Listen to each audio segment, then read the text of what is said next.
Friends, welcome back to AppIQ, and in this video I'm going to show you how to secure your Wi-Fi connection on your Android phone or Samsung phone. All you have to do is go to settings, guys, and you want to scroll all the way down to where you'll find the option that says security and privacy. Tap on that.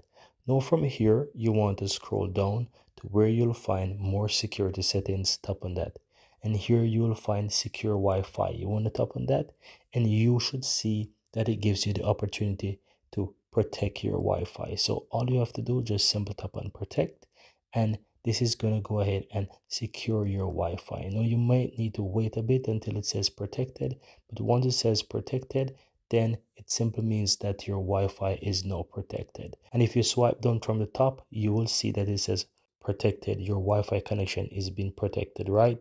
So you can always go ahead and tap on that to take you back into the settings where you can stop the Wi-Fi from being protected at any point in time.